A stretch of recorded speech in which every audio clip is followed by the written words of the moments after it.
திறந்த வாசல் நீ கொடுத்திருக்கிறோம். இது சூழும் காலம் இனி வரும் நம்முடைய கிருபையாக நீ கொடுத்த அந்த நாட்களை நம்ம பயன்படுத்திக் கொள்கிற கிருபைதான்.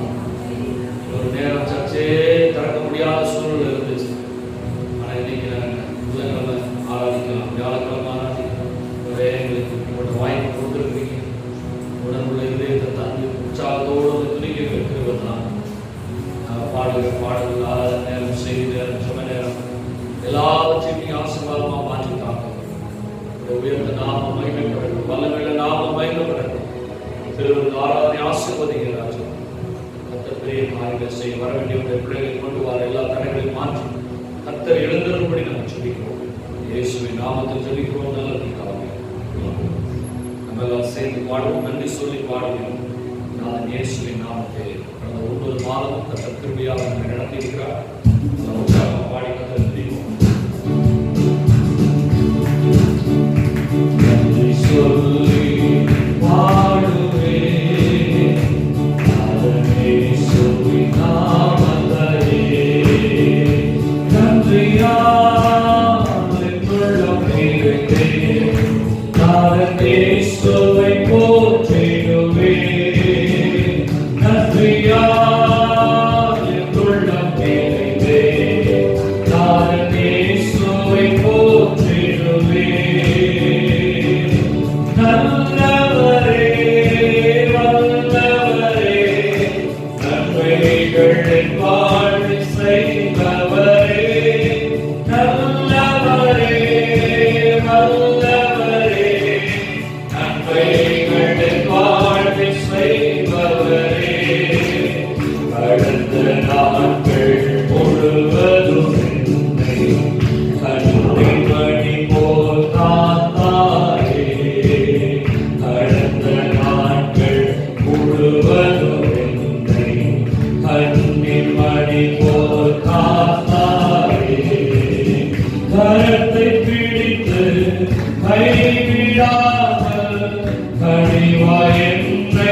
எதிராய் வந்து எழும்பினாரோ எரிக்கும் போன்ற எதிர்ப்புகளுக்கு எதிராய் வந்து எழும்பினாரோ சேனை கர்த்தர் என் முன்னே செல்கிறார் எனக்கு ஒன்றும் பயப்படவே. சேனை கர்த்தர் என் முன்னே சென்றார் என்றும் என்றும் பயப்படவே. நல்லவரே வல்லவரே நன்மைகளை வாழ்வு செய்பவரே. நல்லவரே வல்லவரே செய்பவரே. துன்பங்கள் வாழ்வினிலே சூழ்ந்து என்னை நிறுத்தினாரோ. துன்பங்கள் வாழ்வினிலே சூழ்ந்து என்னை நிறுத்தினாரோ. கர்த்தரை தேவன் என்னோடு இருக்க கவலை இல்லை என் வாழ்விலே.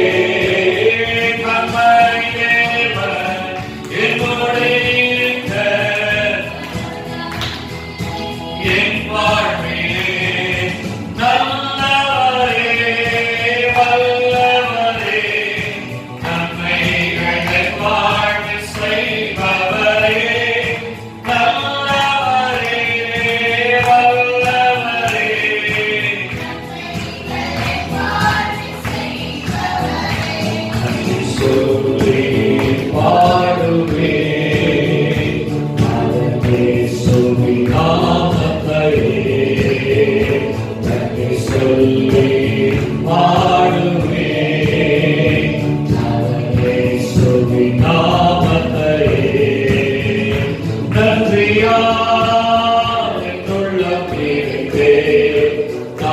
இயேசுவை போற்றிடுவேன்.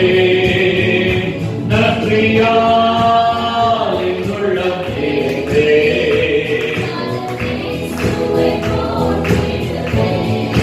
நல்லவரே வல்லவரே நன்மைகளை வாழ்வில் செய்பவரே. நல்லவரே வல்லவரே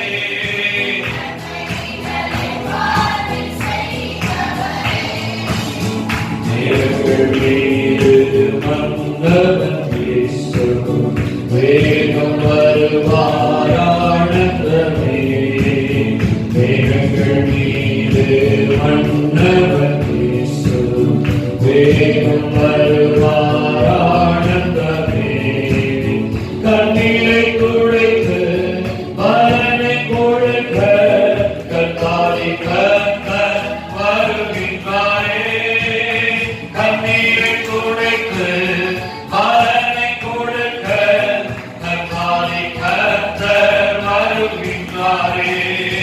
நல்லவரே வல்லவரே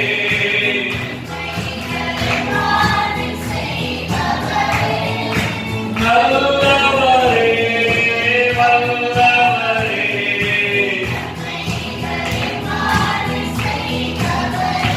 நன்றி சொல்லி பாடுவேன் நான் இயேசுவின் நாமத்தையே.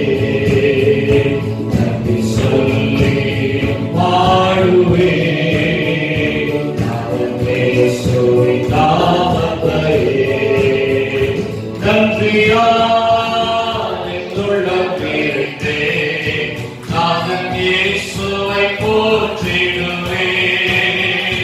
நன்றியால் என் உள்ளம் நிறைந்தேன். நாதன் இயேசுவை போற்றிடுவேன். நல்லவரே வல்லவரே நன்மைகளை வாழ்வில் செய்பவரே. நல்லவரே வல்லவரே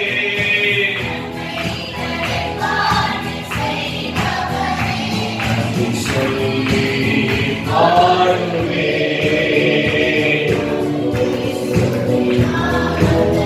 நன்றி சொல்லி பாடுவேன்.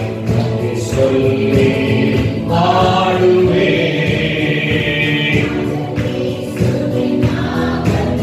நன்றியால் என் உள்ளம் நன்றியால் என் உள்ளம் நிறைந்தேன்.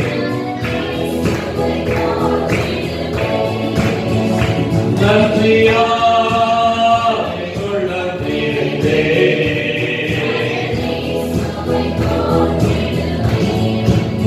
எத்தனை பேர் நன்றி சொல்லி பாட வந்திருக்கிறீங்க? கரத்தை உயர்த்தி ஹல்லேலூயா. இந்த ரெண்டு குரல்களை நம்பிச்சிருக்கிறோம். நன்றி சொல்லணும்னா கை உயர மாட்டேங்குது, சத்தம் உயர மாட்டேங்குது.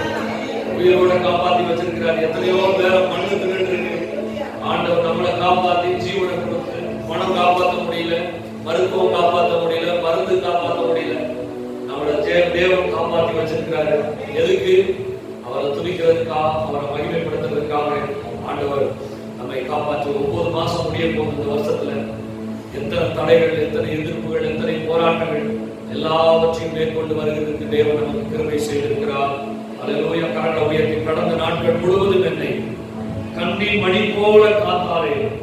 கரத்தை பிடித்து கைவிடாமல் கனிவாய் என்னை நடத்தினார். எல்லாம் கடந்த நாட்கள் முழுவதும் என்னை கண்ணின் மணி போல் காத்தாரே. சொல்லுங்க. சத்தத்தை உயர்த்தினாலும் கண்ணின் மணி போல் காத்தாரே. கரத்தை பிடித்து கைவிடாமல் கனிவாய் என்னை நடத்தினாரே. கரத்தை பிடித்து கைவிடாமல் கனிவாய் என்னை நடத்தினாரே. நல்லவரே வல்லவரே. Very good. சத்தத்தை உயர்த்தி நல்லவரே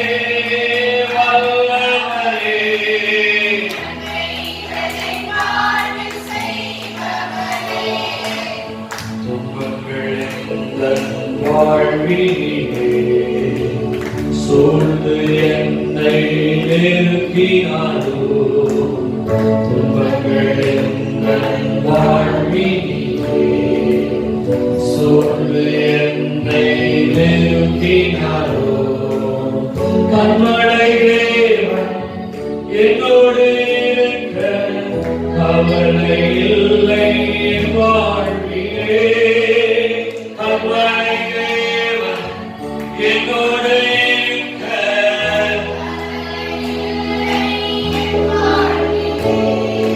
நல்லவரே வல்லவரே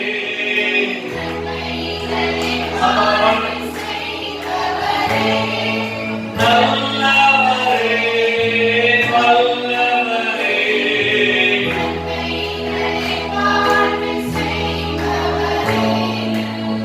மேகங்கள் மீது வந்தவன் இயேசு வேகம் வருவார் ஆனந்தமே மேகங்கள் மீது வந்தவன் இயேசு வேகம் வருவார் ஆனந்தமே கண்ணீரை துடைத்து பலனை கொடுக்க கர்த்தாதி கர்த்தர் வருகின்றாரே கண்ணீரை துடைத்து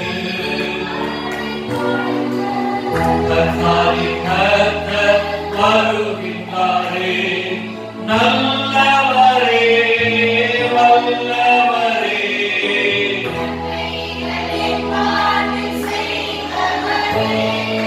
நல்லவரே வல்லவரே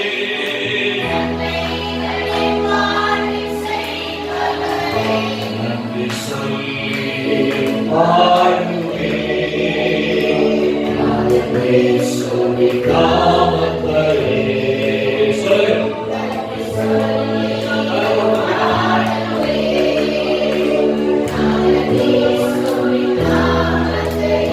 நன்றியா நன்றியா உள்ளம் நிறைந்தே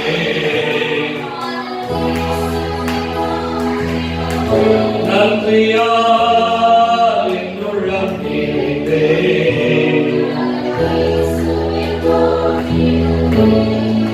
நல்லவரே வல்லவரே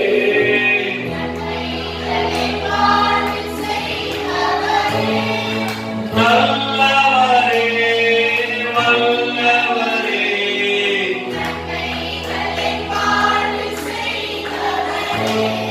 சந்தோஷமா இருக்கிறீங்க ஆண்டவருக்கு நன்றி செலுத்துவது நம்ம வாழ்க்கையில் கிடைச்ச பெரிய பாக்கியம்.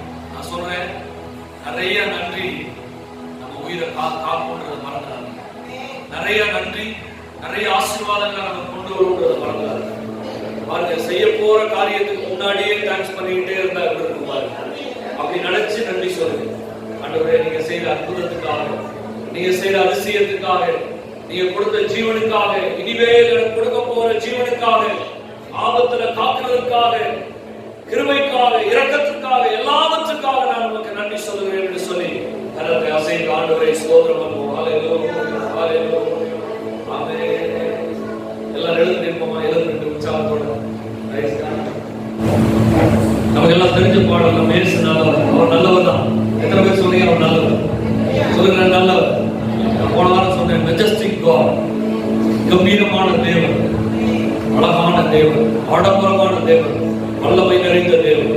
அவர் நல்லவர். அவர் வாழ்க்கையில் ஒரு நாளும் தீமையை பார்க்கவே முடியாது. அவர் மனசால யாருக்கும் தீமை செஞ்சதே இல்லை. நீ அவரை நொந்துக்க வேண்டிய அவசியமே இல்லை. அவர் நல்லவர். அவன் சொன்னேன், ஏன்னா அவருடைய நேச்சரே குண்டு தான். கடவுளுடைய நேச்சரே குண்டு. அவர் நல்லவர் தான். அதனாலதான் எல்லாத்தையும் படைச்சிட்டு நல்லது நல்லது நல்லது, நமக்கு எதெல்லாம் நல்லதா தெரியுதோ அதெல்லாம் நன்மைக்கு எதுவாய் ஆண்டவர் படைத்திருக்கிறார். ஒரே ஒருத்தன் தான் தீமை இந்த உலகத்துல இருக்கிறேன். ஆமென். நீங்க பக்கத்து வீட்டுக்காரங்க, எதிர் வீட்டுக்காரங்க, சொந்தக்காரங்கலாம் தீமைக்காரங்க இல்லை. அவங்களை ஹேண்டில் பண்ற டெவில் பிசாசு தான். மனுஷ கொலைபாதகர் ஆதி முதல் மனுஷ கொலைபாதகர். எவனை கொள்ளலாம், அழிக்கலாம், ஆக்சிடென்ட் பண்ணலாம், சூசைட் நடத்தலாம், ட்ரக் அடிக்ட் பண்ணலாம், பாவ வழியில் நடத்தலாம். தொடர்ந்து அவன் எல்லாம் மூவ் பண்ணிக்கிட்டே அவன் அழிவின் சக்தி. ஆனா ஆண்டவர் நல்லவர். கரங்களை நல்ல உயர்வு நல்லவர், ஒருபோதும் கைவிடார், ஒரு நாளும் விளைவிடார். சேர்ந்து நாம் துதிப்போம். ஆமென். நல்ல கரங்களை இயேசு நல்லவர் ஒருபோதும் கைவிடார்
Dura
எந்த சாத்தான் நினைக்கிறீங்க? உங்க வீட்டுல ப்ராப்ளம் பண்ற சாத்தான், உங்க ஆசீர்வாதத்தை திருடுகிற பிசாசு, உங்க சமாதானத்தை கெடுக்கிற வல்லமைகள், உங்களுக்கு வியாதி பலவீனத்தை கொடுக்கிற வல்லமைகள், இது எல்லாத்தையும் நம்ம மிதிச்சுட்டு தான் அதுக்கப்புறம் தேசத்துக்குள்ள போகும். இதவே நம்ம பிரேக் பண்ண முடியாட்டி தேசத்துக்குள்ள போய் நம்ம பெரிய காரியங்களை செய்ய முடியாது. நல்லா உணர்ந்து பாடுங்க. நீங்க அந்த பாட்டு பாடும் போது நான் சொல்றேன், உங்களை மேற்கொண்டு கொண்டிருக்கிற, உங்களை சமாதானத்தை கெடுத்துக் கொண்டிருக்கிற, வியாதி பலவீனத்தை கெடுத்து கொண்டிருக்கிற எல்லா பிசாசு வல்லமையை மிதிக்கிறேன், அழிக்கிறேன் அந்த ஒரு அத்தாரிட்டியோட ஜெபம். கரெக்டா உயர் குரலில் சொல்ற பாட்டு பாடும்போது சும்மா பாடக்கூடாது. அப்படி சும்மாதான் போவாங்க, உணர்ந்து பாடுங்க, கிரியை நடக்கும். ஏன்னா வார்த்தைகள் தான் எல்லாமே, தேவனுடைய வார்த்தை தான் பாட்டு. அந்த பாடல்கள் பாடும்போது உணர்ந்து பாடும்போது மிதிக்கிறேன், சுகரை மிதிக்கிறேன், பிரஷரை மிதிக்கிறேன், பலவிதமான பலவீனங்கள் வியாதிகள் உங்களுக்கு தெரிஞ்சது, உங்களை மேற்கொண்டு இருக்கிறது. எல்லா பாவ போராட்டங்கள், வியாதி பலவீனங்கள், பரிசுத்த குலைச்சல்கள், எதெல்லாம் கொடுக்கிறானோ கடன் பிரச்சனைகள், வியாதி பலவீனங்கள் எல்லாத்தையும் மிதிக்கிறேன்னு சொல்லி பாடுவோம். ஒரே ஒரு சம்பந்த பாடுவோம். ஒன்று சேர்ந்து நாம் துதிப்போம், சாத்தானை மிதிப்போம்.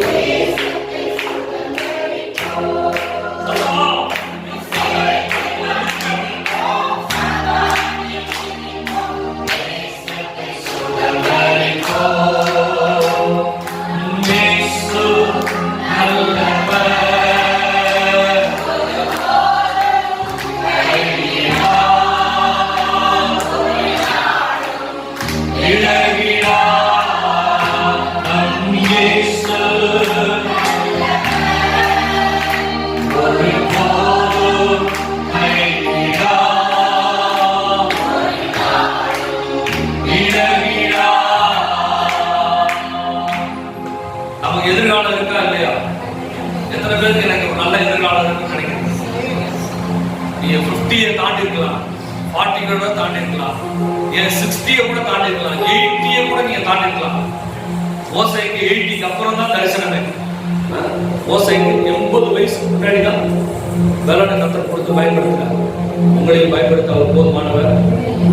நீங்க கண்ணை மூடுறதுக்குள்ள நீங்க நினைச்சது, விரும்பினது, வாழ்க்கையில் எதிர்பார்த்தது எல்லாரும் நடந்து முடியும். அறமுறையா உங்க வாழ்க்கை முடியவே முடியாது. அழைத்தவர் உண்மை உள்ளவர். எதற்காக வச்சாலும், எந்த நோக்கத்துக்காக திரும்பிட்டாலும் அந்த நோக்கம் நிச்சயமா உங்க வாழ்க்கையில் நிறைவேறியே தீரும். Everything is problem. எல்லா ப்ராப்ளத்தையும் சால்வ் பண்ணுவார். முடிச்சு வைப்பார் ஆண்டவர். என்ன சொல்லுங்க? முடிச்சு வைப்பார். உங்களுக்கும் எதிராளிக்கும் பிரச்சனை இருக்கலாம், உங்களுக்கும் குடும்பத்தில் இருக்கவங்களுக்கும் பிரச்சனை இருக்கலாம். என்ன பிரச்சனையானாலும் அதை சால்வ் பண்றதுக்கு ஒருத்தனால தான் முடியும். தேவனாகிய கர்த்தர் அவர்களை உயர்த்தி அவர் சால்வ் பண்ணுவார். அவர் முடிப்பார். அவர் முடிப்பார். பாருங்க, நீங்க ஒரு பிரச்சனைனா ஒரு அரசியல்வாதியை தேடி போறாங்க, ஒரு பெரிய ஆளை போய் தேடி போறாங்க. ஆனா நான் சொல்றேன், அவங்கள காட்டிலும் பெரியவர் இருக்கிறாங்க. தூங்க மாட்டாங்க. நான் சொல்றேன், நீங்க உண்மையா ஜெபம்னா யாரை தூங்க விடல அப்படின்னு கேட்டா தானியேல் சிங்கக்கவியில தூங்க போட்டாங்க. யார் தூங்கல அப்படின்னு கேட்டா தானியேல் தூங்கினா. சிங்கக்கவிக்குள்ள போட கட்டளை கொடுத்த ராஜா தூங்க விடவே இல்லை. இரவு முழுவதும் தூங்கலாம். நான் சொல்றேன், தூங்க விட மாட்டாரு. நீங்க பெர்ஃபெக்ட்டா கரெக்டா நீங்க ஜெபம் பண்ணி கர்த்தரை தேடினா உங்க வீட்டு வாசலுக்கே வருவாங்க. வந்து மன்னிப்பு வைப்பாரு. செய்வாரு மன்னிச்சுக்க கால் எல்லாம் வைப்பாரு. அவன் அப்படி செய்யறது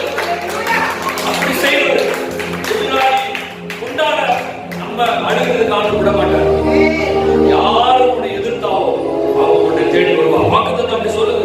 யார் முன்னாடி தலை குனிஞ்சையோ யார் உன்னை எதிர்த்தார்களோ அவர்கள் உன்னிடத்துல வந்து குடிங்காலை நக்குவாரம் எல்லாரும் சொல்லுங்க. கரத்தை நல்லா உயர். எதிர்காலம் நமக்குள்ளே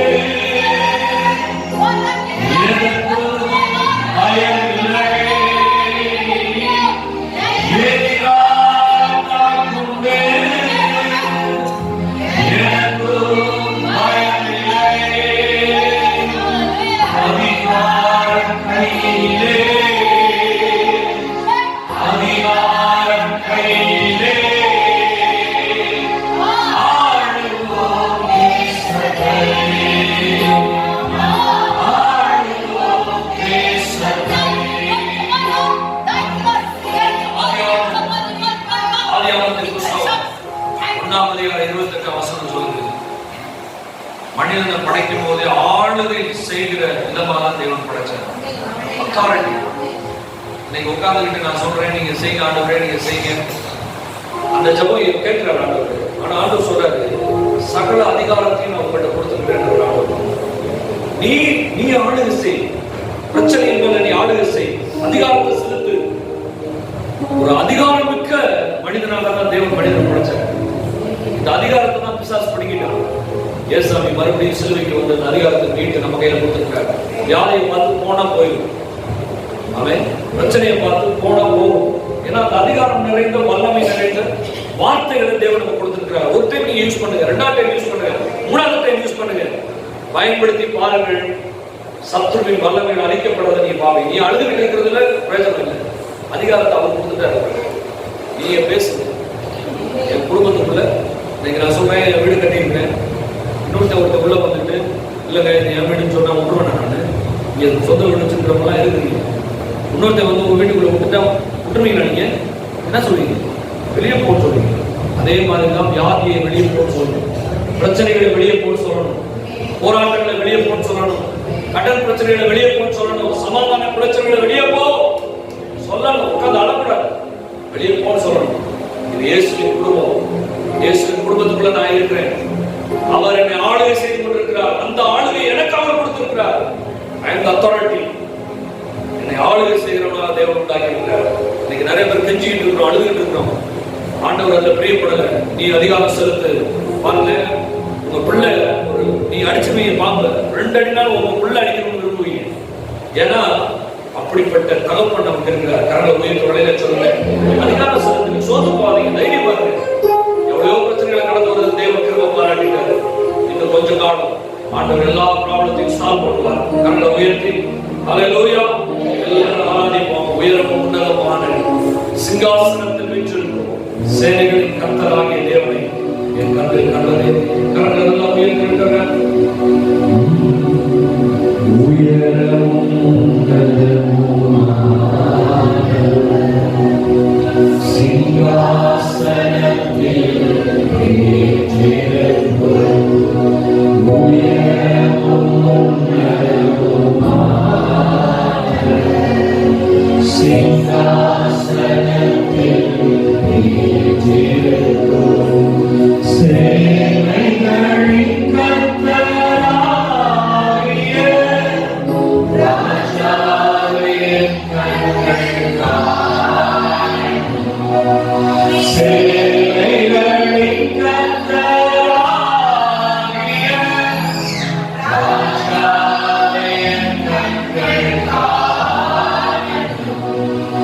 Say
விதைப்பு எப்படி இருக்கு, திரளாக விதைக்கிறாங்க. பிரயாசம் எப்படின்னா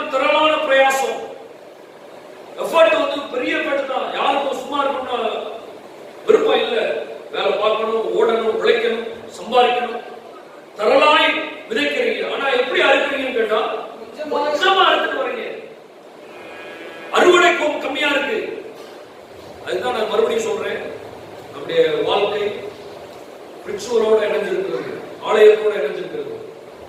நீ ஆலயத்துல குறைவுபட்டுட்டா, ஆலயம் பாழாய் கிடந்தா, ஆலயம் மூடப்பட்டிருந்தா, ஆலயத்தில் ஆராதனை தடைப்பட்டா, நம்முடைய வாழ்க்கையை அது பாதிக்கும். ஆண்டவர் பாருங்க, ஆகாய தீர்க்கதரிசி மூலமா சொல்றாரு, உங்கள் வழிகளை சிந்தித்து பாருங்கள் என்று கர்த்தர் சொல்லுகிறார். நான் சொல்றேன், எங்கு ஆலயம் இல்லையோ, எங்கு சுவிசேஷம் இல்லையோ, எங்கு ஆராதனை இல்லையோ, ஆலயம் ஃபங்க்ஷன் ஆகணும், சபை நடத்தப்படணும், ஆலயத்தில் காரியங்கள் எல்லாம் சரியாக நடத்தப்படணும். ஆண்டவர் சொல்றாரு, உங்கள் வழிகளை சிந்தித்து பாருங்கள். சகோதரிமார்கள், ஒரு சில பேர் வேலைக்கு போறீங்க, ஒரு சில வீட்டில் இருக்கிறீங்க. யார் இருந்தாலும் எல்லாத்தையும் சபையை திறந்து ஆராதனை நடத்தி, கர்த்தரை துதிச்சு ஜெபம் நடத்தி கர்த்தரை ஆராதிக்கிற சூழ்நிலைகள் இருக்க வேண்டும். எனக்கு தெரிஞ்சு இந்த ஃபர்ஸ்ட் லாக்டவுன், செகண்ட் லாக்டவுன் திறந்து மறுபடியும் சபை திறந்து ஒரு சில மக்கள் வந்தாங்க. இப்ப ரெண்டாவது டைம் லாக்டவுன் முடிஞ்சு சர்ச்சு திறந்திருக்கா திறக்கலைன்னு சொல்ல ஒரு சில கூட்டப்படுதோ. பொருளாதார ரீதியாக நிச்சயமாய் அந்த பாதிப்பு நம்முடைய குடும்பங்களை சந்திக்கும் என்பது மறந்துவிடாது. அதுக்குதான் என்ன சூழ்நிலை இருந்தாலும் ஆலயத்தை திறந்துடும், தேவனை ஆராதிக்க. ஏன்னா நம்முடைய வாழ்க்கை சபையோட மிங்கிலா இருக்கு. சபையில ஆராதனை நடக்கணும், சபையில ஜெபம் நடக்கணும், சபையில தேவனுடைய வார்த்தையை பிரசங்கிக்கணும். இது விசுவாசியின் வாழ்க்கையை ஆசீர்வாதத்தோடு கொண்டு வரும். நீங்க தொடர்ந்து சபை ஆராதனைகளை, சபை மூடப்பட்டிருக்கிற சூழ்நிலைகள் தொடருமானால் நிறைய கண்டினியூட்டியான காரியங்கள் நடக்கும். நீங்க இந்த கொரோனா காலத்திலே பார்த்துருப்பீங்க, சபையில என்ன வார்த்தை வருது, அவங்களை என்கரேஜ் பண்ற வார்த்தை வருது. எப்பேற்பட்ட துக்கத்துல வந்தாலும், பிரச்சனையில வந்தாலும், பாடல்கள் வந்தாலும் உங்களை கட்டி எழுப்புகிற வார்த்தைகளை ஆண்டவர் பேசுறாங்க. பாடல்கள் மூலமா கர்த்தரை உற்சாகப்படுத்துறாங்க. எனக்கு தெரிஞ்சு இந்த 2 கொரோனால உலகம் முழுவதும் ஒரு ஸ்ட்ராட்டஜி சொல்றாங்க, சூசைட் அட்டெம்ப்ட் வந்து அதிகமாயிருக்கு.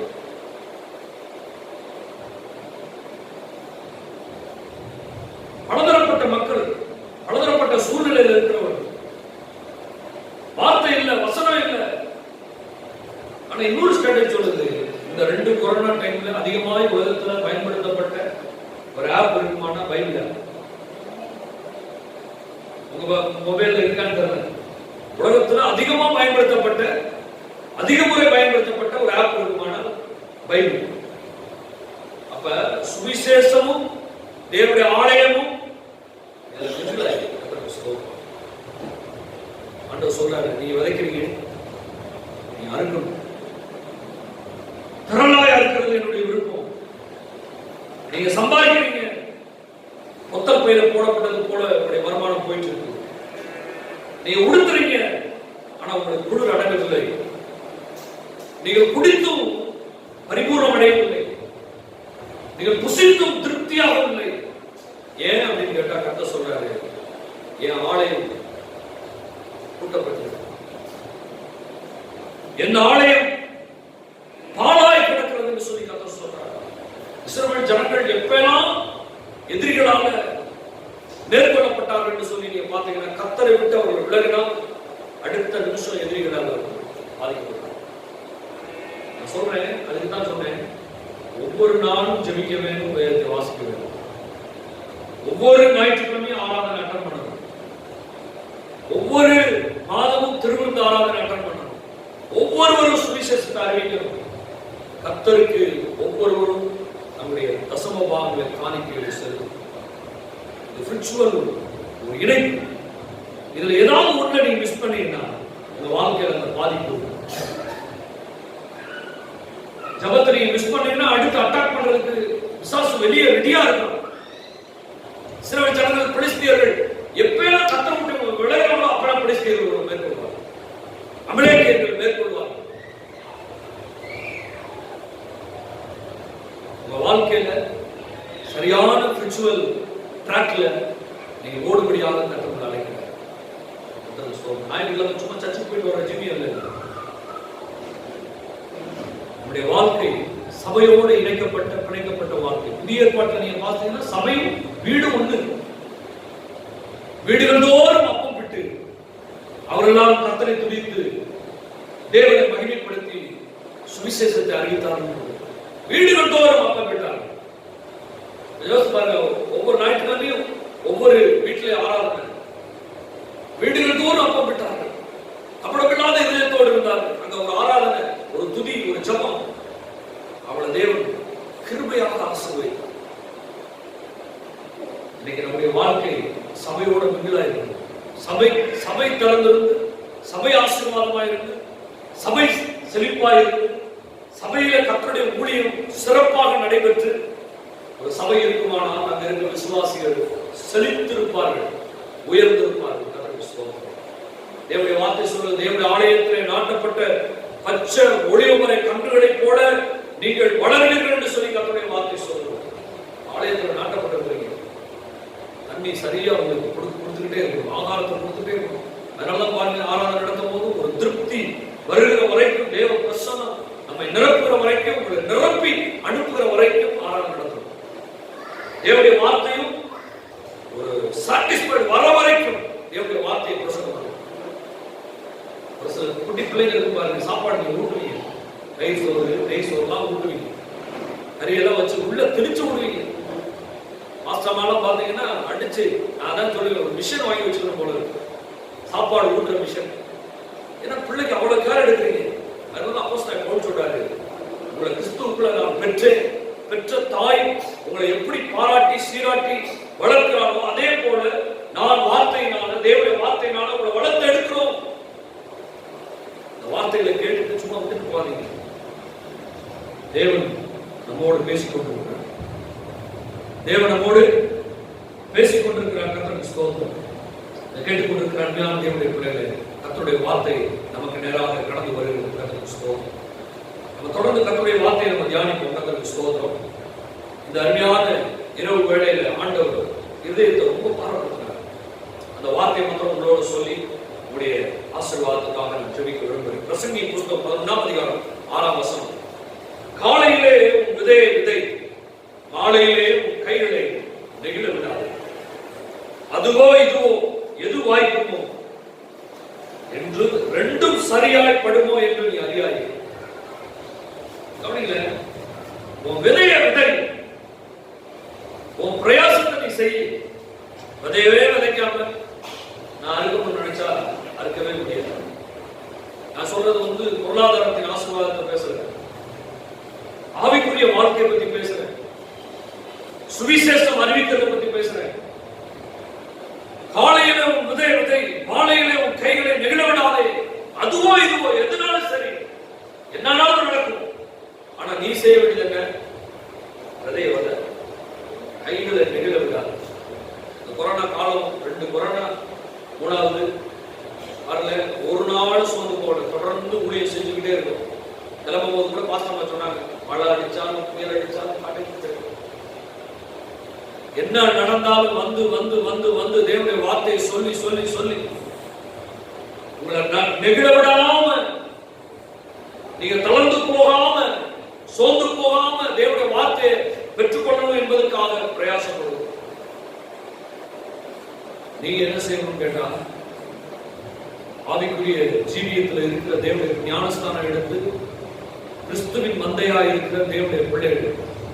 இது சலங்கரமான சர்ச் இல்ல. உங்களை பேஸ் பண்ணி தான் சர்ச்சே ஃபங்க்ஷன் ஆயிட்டு இருக்கு, தெரியுமா உங்களுக்கு? உங்களை பேஸ் பண்ணி தான் சர்ச் ஃபங்க்ஷன் ஆயிட்டு இருக்கு. நீங்க தான் முக்கியமான ஒரு சபை. ஆதி திருச்சபை தான் ஃபங்க்ஷன் ஆச்சு. உங்களுக்கு என்னன்னு கேட்டா, உங்களை வைத்துதான் சபை ஃபங்க்ஷன் ஆகும். அதுல நீங்க தரவுள்ளவர்களாய் மாற வேண்டும். உங்களுடைய திங்கிங் வீடு காரியங்களை திங்கிங் பண்ணிட்டே இருக்க கூடாது. அது அடுத்த பார்த்து முதல் திங்கிங் எது இருக்கணும் கேட்டா, சபையை பத்தி தான் யோசிச்சுட்டே இருக்கணும். எத்தனை பேர் அப்படி இருக்கிறீங்க? கொஞ்சம் புரிஞ்சுக்கிட்டீங்க கூட. என் நடப்பெல்லாம் சபையை பத்தி தான் பாஸ்டர் இருக்கு அப்படி சொல்றோம். யாராவது ஒருத்தர் கை கொடுத்துருக்கோம், ஒரே ஒருத்தர் கொடுத்துருக்காங்க. என் நினைப்பெல்லாம் என் பிள்ளைய பத்தி தான் இருக்கு, என் நினைப்பெல்லாம் என் மகளை பத்தி தான் இருக்கு, என் நினைப்பெல்லாம் என் தோட்டத்தை பத்தி தான் இருக்கு, என் நினைப்பெல்லாம் வயக்காடு மழை பெய்யுமோ பெய்யாது. என் நினைப்பெல்லாம் ஆடு மாடு குதிரை நாய்க்குட்டி பூனை ஒரு சிலருடைய ஹாபிட் இதெல்லாம் நல்லது, அதெல்லாம் இருக்கட்டும். நினைப்பு சபையை பத்தி இருந்துச்சுன்னா உங்க வாழ்க்கை மிக சிறப்பாக இருக்கும். ரொம்ப சிறப்பா இருக்கும். யார் சபையை மறந்தார்களோ அவர்களை தேவன் மறந்தார். அவர் சொல்றாரு, நீங்க கொஞ்சமா அறுவடை செய்றீங்க, நிறைய விதைக்கிறீங்க, எஃபர்ட் ரொம்ப இருக்கு, ஆனா வருமானம் எங்க? நான் சொல்றேன், 20,000 ரூபாய் சம்பளம் வாங்குறவங்க இங்க இருக்கலாம். நீங்க படிச்ச படிப்பு 50,000 ரூபாய் படிப்பா இருக்கும், ஆனா சம்பளம் எவ்வளவு வாங்குறீங்க? அதுதான் கர்த்தர் சொல்றாரு. நிறைய விதைக்கிறீங்க, அறுக்கிறத விட மிஞ்சி போச்சுன்னா 13,000 ரூபாய்க்கு மேல சம்பளம் இல்ல. அது நீங்க சபையை கான்சென்ட்ரேட் பண்ணா கர்த்தர் வானத்தின் பலகணிகளை திறந்து இடம் கொள்ளாமல் போக மட்டும் உங்களுக்கு ஆசீர்வாதம் கொடுப்பார். நீங்க படிக்கலாம், எஃபர்ட் எடுத்து ரொம்ப படிக்கலாம். சர்ச் ஆக்டிவிட்டீஸ்ல சர்ச்சில் நீங்க மிங்கிள் ஆகி சபை நல்லா நடக்கணும், சபை ஊழியர்கள் நடக்கணும், ஆத்துமாக்கள் அறுவடை செய்யணும், ஆத்துமாக்கள் இங்க திரளா வரணும்ன்ற ஒரு மைண்ட் செட் உங்களுக்குள்ள வருகிற வரைக்கும் பினான்சியல் பிரேக் இருக்குன்னே இருக்கும். சபை செழிச்சு சபை சிறப்பாகி ஆத்துமாக்கள் திரளாக வந்து கர்த்தரை ஆராதிச்சு கர்த்தருடைய ஊழியத்தில் நீங்க ஒரு பார்ட் ஊழியத்தை செஞ்சீங்கன்னா நான் சொல்றேன், அபரிமிதமான ஆசீர்வாதம் இருக்கும். உங்க கைகளை நெகிழ விடக்கூடாது. காலையில விதத்தை மாலையிலும் கைகளை நெகிழ விடாது. நான் எனக்கு என்னன்னா, அப்போஸ்தலர் நடவடிக்கை புத்தகத்துல 1ஆம் நூற்றாண்டு கிறிஸ்தவர்கள் அவங்க எல்லாம் உண்மையில சொல்றேன், பரலோகத்துல அவ்வளவு பாக்கியம் செஞ்சவங்களா இருப்பாங்க. இன்னைக்கு இருக்க செட்டப் ஊழியர் செட்டப்பே இல்லை. நீங்க வாசித்து பாத்தீங்கன்னா ரொம்ப ஆச்சரியமா இருக்கும். அந்த வார்த்தையை வாசிப்போம். எபிரேயர்கள் 11ஆம் அதிகாரத்தை கடைசி பகுதியை வாசிக்கும். எபிரேயர்கள் கடைசி ஒரு 4 வசனம். எபிரேயர் 11 கடைசி 4 வசனம். 11:36 வாசிக்க. வேறு சிலர் நிந்தைகளையும் அடிகளையும் கட்டுகளையும் காவல்களையும் அனுபவித்தார். யாரு இவங்கெல்லாம்? 1ஆம் நூற்றாண்டு கிறிஸ்தவர்கள். அப்படி செய்வோம். இன்னைக்கு இருக்க விசுவாசிகள் ஞாயிற்றுக்கிழமை வாங்க போறாங்க. நம்ம கர்த்தர் சித்தமான நாட்டுக்கெல்லாம் கண்டிப்பா போகணும். போயிட்டு வந்துட்டோம்னு வச்சுக்கோங்களேன், இப்ப நம்ம செய்வதெல்லாம் நமக்கு மறந்து என்ன வார்த்தை சொல்றது? அடிபட்டாங்க, நிந்தைகளை அனுபவித்தாங்க, அடிகளையும் கட்டுகளையும் காவல்களையும் அனுபவித்தார்கள். கல்லெறி உண்டார்கள். கவனிங்க, இன்னைக்கு இப்படி கம்ஃபர்டான ஜோன்லாம் இல்ல அந்த 1ஆம் நூற்றாண்டு கிறிஸ்தவத்துல. ஆனா சந்தோஷத்தோட இதெல்லாத்தையும் ஃபேஸ் பண்ணிருக்காங்க. ஒன்னும் பயப்படல, எதை பத்தி கவலைப்படல. நிந்தை, கட்டுகள், காவல்கள் இது எல்லாத்தையும் ஃபேஸ் பண்ணாங்க சந்தோஷத்தோட. ஏன் கேட்டா கிறிஸ்துவின் நாமத்துக்காக எல்லாவற்றையும் ஃபேஸ் பண்ணாங்க. இன்னைக்கு சபையில ஒரு சின்ன ஊழியத்தை உங்களால செய்ய முடியல. அவங்க எப்படி இருந்திருக்காங்கன்னு கேட்டா, அவங்க இருந்த இடங்கள்லாம் பார்த்தா குகையில போய் குடி இருந்திருக்காங்க, மலையில போய் குடி இருந்திருக்காங்க. 3 அண்டர் கிரவுண்ட் மாடி, நம்ம மாடி மேல கட்டுவோம், பாறைகளை குடைஞ்சு அதுல குடி இருந்திருக்காங்க. ஒரு கல்லறை காட்டாங்க, ஒரு கல்லறை. அந்த கல்லறை என்னன்னு கேட்டீங்கன்னா, மூணு கல்லறை இருக்கு. ஒண்ணு அப்பாவுடைய கல்லறை, அடுத்து மனைவியுடைய கல்லறை, அடுத்து ஒரு குட்டி பிள்ளையோட கல்லறை. பாறையை குடைஞ்சு அந்த கோயிலுக்குள்ளேயே அண்டர் கிரவுண்ட் சர்ச்சஸ். எவ்வளவு வைராக்கியம் பாருங்க. இன்னைக்கு ஒரு உபத்திரவம் வந்துச்சுன்னு வச்சுக்கோங்களேன், சுவிசேஷத்தை அடைக்கிற சூழ்நிலை வந்துச்சுன்னா நம்மெல்லாம் ஓடி போயிடுவேன். பாதி பேர் இருக்க மாட்டாங்க. இன்னைக்கு நன்மைக்காக மாத்திரம், இந்த உலகத்தின் ஆசீர்வாதத்துக்கு மாத்திரம் தேவனை தேடுகிறவர்கள் தான் இன்னைக்கு அதிகமா இருக்கிறார்கள். சரியான நேரத்துக்கு ஆலயத்துக்கு வர முடியல. 7 மணினா 7 மணி ஷார்ப்பா வர முடியல. உங்களையும் 1ஆம் நூற்றாண்டு கிறிஸ்தவர்களை மேட்ச் பண்ணி பாருங்க. அம்மா வராங்க, மகன் வர முடியல. அம்மா மகன் வந்தா அப்பா வர முடியல. யோசிச்சு பாருங்க, நம்ம கிறிஸ்தவன் சொல்லிக்கிறதுல என்ன ஒரு பெருமை இருக்கு. அதான் 20 வருஷமா பாஸ்டரமா தான் ஊழியமே செஞ்சுக்கிட்டே இருக்கோம். ஒரு சிலருக்கு அழைப்புதல் கொடுத்தாதான் வருவாங்க, அழைப்புதல் கொடுக்காட்டே வர மாட்டாங்க. சுவிசேஷத்தை அறிவிக்கிறது, தேவனுடைய சபையை ஃபங்க்ஷன் பண்ண வைக்கிறது, இதனுடைய முக்கியமான பொறுப்பு விசுவாசியா உங்கள்கிட்ட இருக்கு. இதை சரியா நீங்க சிறப்பா செஞ்சுக்கிட்டே இருந்தீங்கன்னா நான் சொல்றேன், உங்க வாழ்க்கை ஆசீர்வாதமாவே இருக்கும். ஏதாவது ஒரு விதத்துல சபைக்கு சப்போர்ட்டா, சபையை ஃபங்க்ஷன் பண்ண வைக்கிறதுல உங்க வேலை இருக்கு. தொடர்ந்து வசந்த வாசிங்க.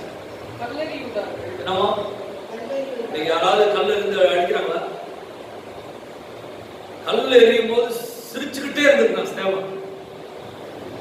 கல்லுட்டான். கல்லுன்னா சும்மா அந்த சின்ன சின்ன கல்ல தூக்கிலாம் போட்டு விளையாடி போடல, பெரிய பெரிய கல்லுகளை எடுத்து தொடர்ந்து இறைஞ்சுக்கிட்டே இருக்காங்க. சந்தோஷத்தோடு இவர்களை மன்னியும் மன்னியும் மன்னியும் மன்னியும். முதலாம் நூற்றாண்டு சபை எப்படிப்பட்ட தியாகம் இல்லைங்களா? பரலோகத்துல பார்த்தீங்கன்னா அவ்வளவு ஆணம் இருக்கும். இன்னைக்கு நமக்கு என்னன்னா தலைவலிக்கு கொஞ்ச நேரம் தலைவலி சரியாக என்ன சொல்லுவோம், கத்தர் கை வச்சார். வயிற்று வலி கொஞ்ச நேரம் வந்து சரியாக காட்டி கத்தர் மறந்துட்டார்.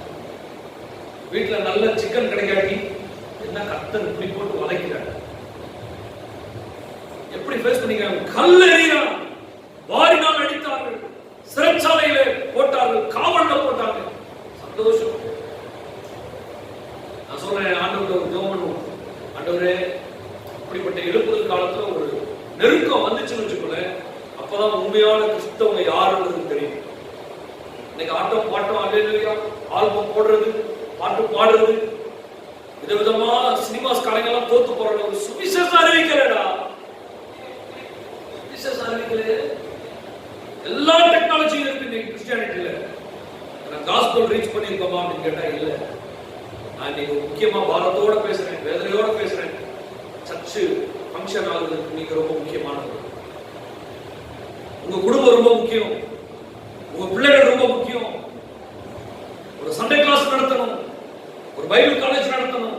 இது எல்லாமே பாஸ்டர் குடும்பம் தான் செய்ய வேண்டியிருக்கு. என்ன லைட் எரியுது, ஃபேன் போடுறதா சம ஃபங்க்ஷனு, இல்ல மைக் செட் கொடுக்காததா சம ஃபங்க்ஷன் இல்ல.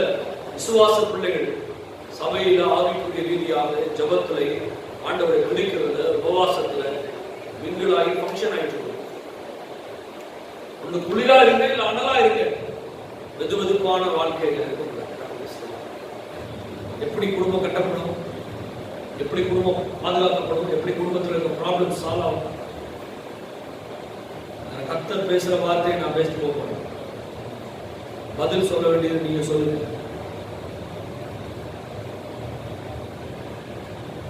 அன்னைக்கு சர்வர் டவுன் ஆனது யாருக்கு தெரியுமோ தெரியலையோ, ஆனா ஒருத்தர் கூட கேட்கல. அன்னைக்கு ப்ரேயர் பாயிண்ட் போடல.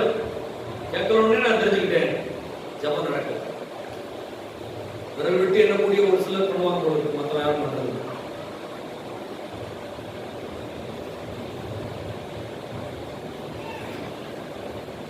ஆண்டுடைய வார்த்தையை கனப்படுத்தணும். ஆண்டுடைய வார்த்தையை கனப்படுத்தணும். நான் ஒண்ணு சொல்லிடுறேன் பாருங்க, சுவிசேஷத்தை எதிர்க்கிற நாடுகள் தரித்திரத்துக்கு போகும். சபை நடக்காத நாடுகள் பயங்கரமான யுத்தம் கலவரத்துல போகுது.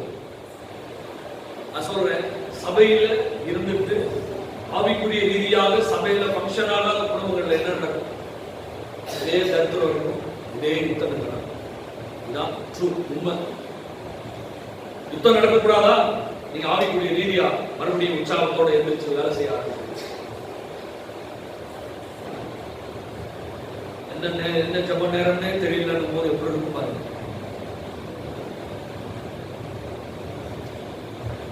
அந்த கண்மான தேவஜனமே, கர்த்தருடைய வார்த்தை நமக்கு நேராக கடந்து வருது.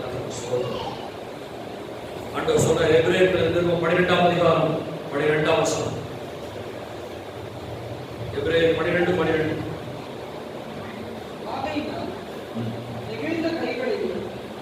ஆகையினால் நீங்கள் நெகிழ்ந்த கைகளையும் தளர்ந்த முழங்கால்களையும் திரும்ப நிமிர்த்துங்க. அர்த்தம் சொல்ற பாருங்க. சும்மா வந்துட்டு இப்படி உட்கார்ந்து போனா அதுக்கு தான் அந்த 364 ஜெபம்.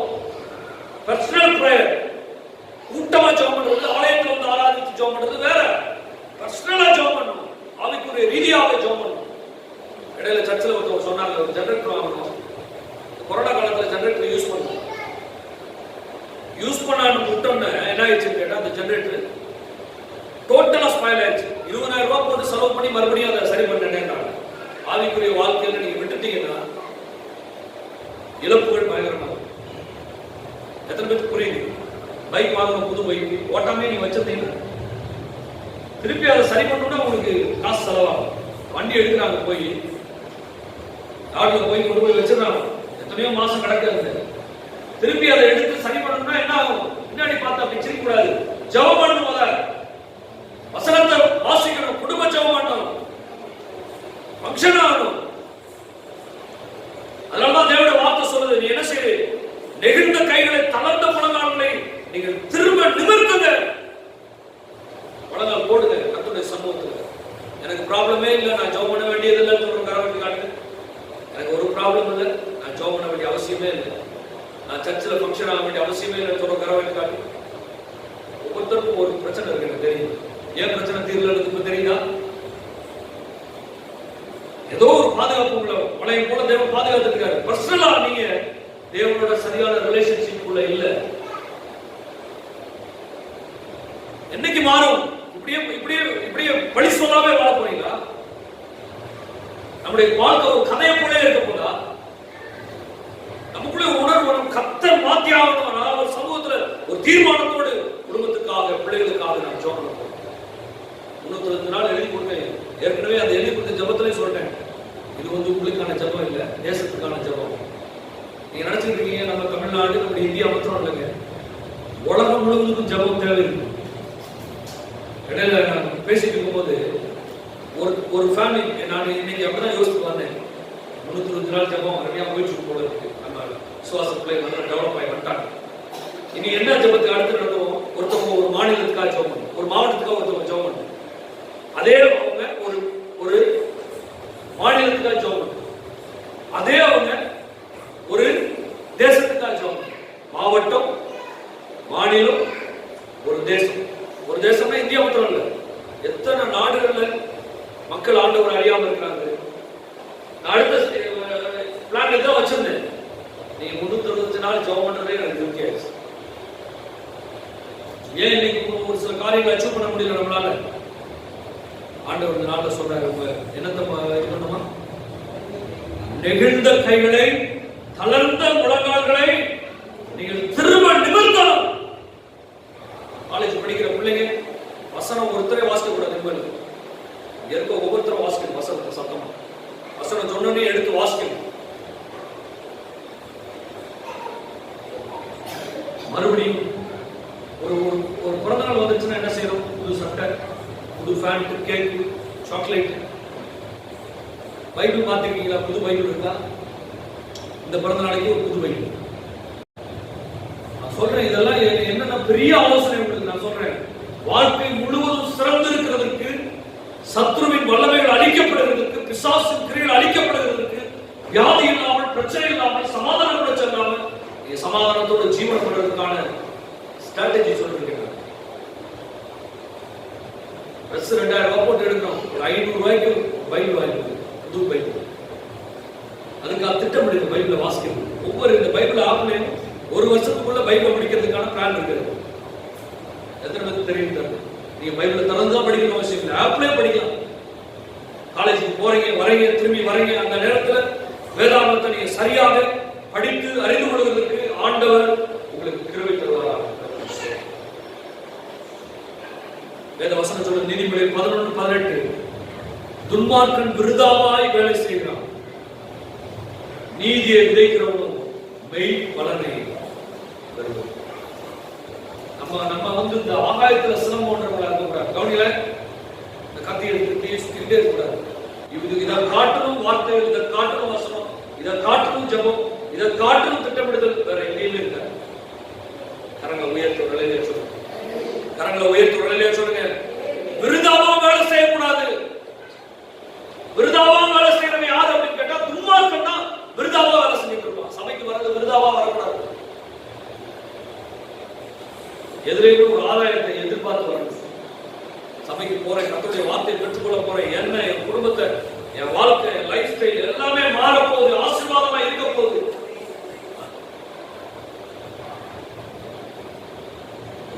பொருத்தனை பண்ணா அந்த பொருத்தனையில உறுதியா இருக்கு. இப்ப இல்ல, அடுத்து 10 வருஷம் கழிச்சும் பிரேயர் டைம் என்ன, எந்த தேசத்துக்காக நீ ஜெபிக்கிற, எந்த பட்டணத்துக்காக ஜெபிக்கிற, எந்த மாவட்டத்துக்காக ஜெபிக்கிறன்னு கேட்டா சொல்லணும். அந்த அளவுக்கு சிறு பிள்ளைக்கு போதிக்கிற மாதிரி கர்த்தருடைய வார்த்தையை பேசிட்டு இருக்கோம்.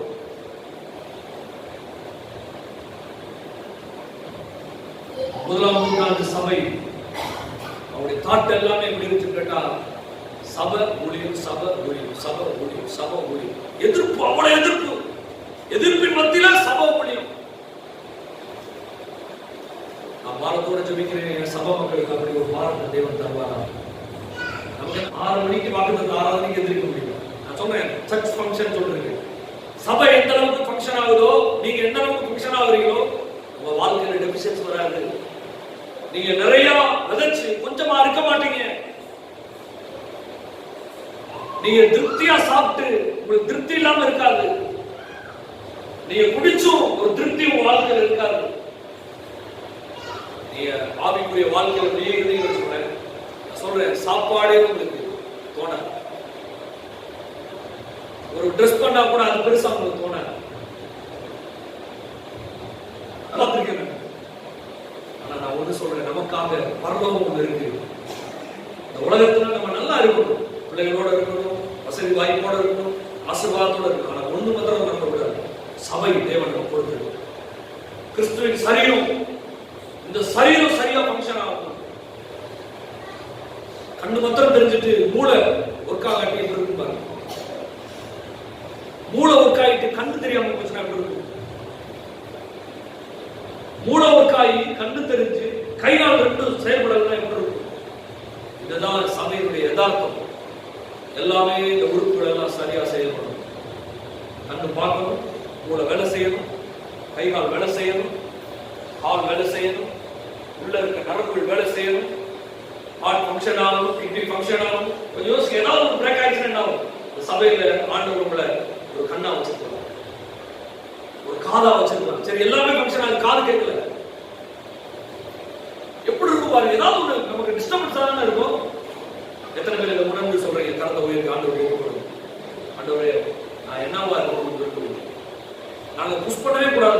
நான் 20 வருஷம் உழைச்சாச்சு, ஓடியாச்சு, சுவிசேஷத்தை சொல்லியாச்சு, எல்லாரும் ஆவிக்குரிய ரீதியாக சரி பண்ணப்பட வேண்டும்.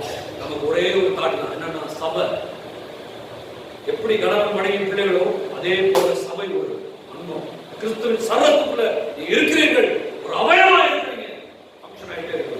முதல் ஆயிடுச்சா 7 மணிக்கு பாஸ்டர் வந்து நிற்பாரு, அதுக்கு முன்னாடி நம்ம போய் உட்கார்ந்து சபையில நம்ம ஒரு அங்கம், நம்ம விதைக்கிறது சரியா விதைக்கணும். நம்முடைய வாரம் ஒரே ஒரு வாரமா இருக்கு. என்ன அப்போஸ்தலன் பவுல் சொல்றார், ரோமர் 1:1, கிறிஸ்து இயேசுவின் ஊழியக்காரரும் அப்போஸ்தலனுமாகிய அழைக்கப்பட்டவனுமாகிய தேவனுடைய சுவிசேஷத்துக்காக பிரித்தெடுக்கப்பட்டவனுமாகிய பவுல்.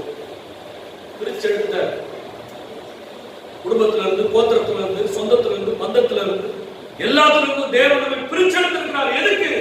சுவிசேஷத்துக்காக பிரிச்செடுத்திருக்கிறார். கரத்தை உயர்த்தி அல்லேலூயா சொல்லுங்க. Preach to the gospel. அதே அப்போஸ்தலன் பவுல் எழுதுறார் பாருங்க, கவனிங்க தேவனுடைய வார்த்தையை கவனிங்க. அப்போஸ்தலர் புத்தகம் 8ஆம் அதிகாரம் 4ஆம் வசனம் சொல்லுது, சிதறி போனவர்கள் எங்கும் திறந்து சுவிசேஷத்தை பிரசங்கித்தார்கள். சுவிசேஷம் தான் பாரமாவே இருக்கணும், அதுதான் நம்ம வேலை. நம்ம காலேஜ் பிரேயரா போயிட்டு இருக்கோம்.